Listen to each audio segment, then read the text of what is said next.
చెలియా part 2. Krish ఈసారి వదిలేలా లేడు అని చిన్నాకి అర్థమైంది.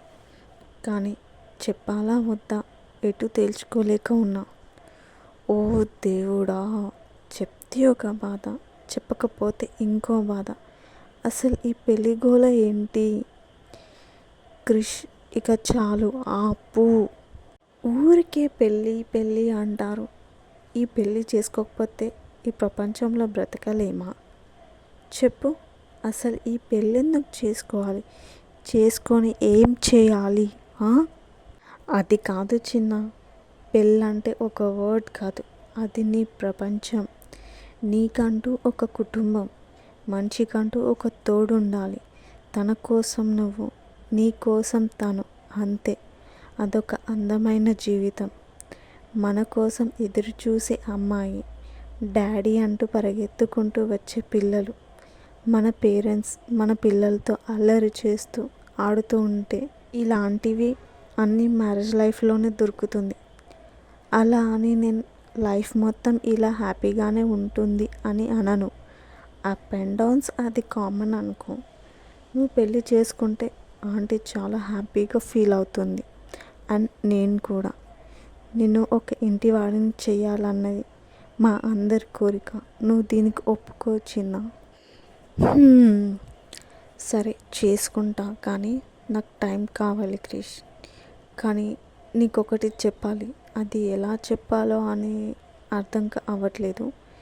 నువ్వు ఎలా రిసీవ్ చేసుకుంటావో అని ఆలోచిస్తున్నాను. ఏంటి? ఏమైంది చిన్న? నువ్వు ఇలా మాట్లాడుతున్నావు? ఎప్పుడు మా చిన్న గంభీరంగా ఉండేవాడు, పెళ్ళనగానే ఇలా అయ్యాడా?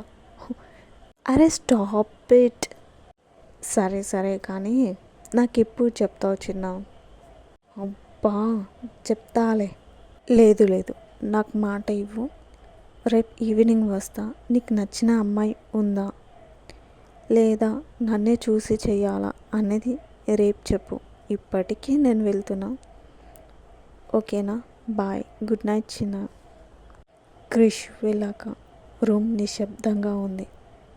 పక్కన ఉన్న ఫోన్ తీసుకొని తన ఫోన్లో ఉన్న సీక్రెట్ గ్యాలరీ ఆల్బమ్ని ఓపెన్ చేసి అమ్మాయి ఫోటో చూస్తూ, నన్ను పెళ్ళి చేసుకుంటావా అని చిన్న అడిగాడు.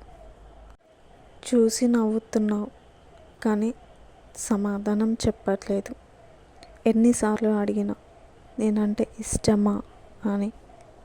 కానీ నువ్వంటే నాకు పిచ్చి ప్రేమ. నువ్వు లేకపోతే బ్రతకలేననిపిస్తుంది. 2 సంవత్సరాల నుంచి ఈ బాధని ఒంటరిగా భరిస్తున్నా. అసలు ఆ అమ్మాయి ఎవరు? ఎక్కడ ఉంటుంది? ఎందుకు తన ప్రేమ గురించి ఆ అమ్మాయికి చెప్పట్లేదు? తెలుసుకోవాలంటే నెక్స్ట్ పార్ట్ కోసం వెయిట్ చేయండి. మీకు ఈ స్టోరీ నచ్చితే ఒక లైక్ చేయండి, కింద ఉన్న హార్ట్ బెల్ని క్లిక్ చేయండి.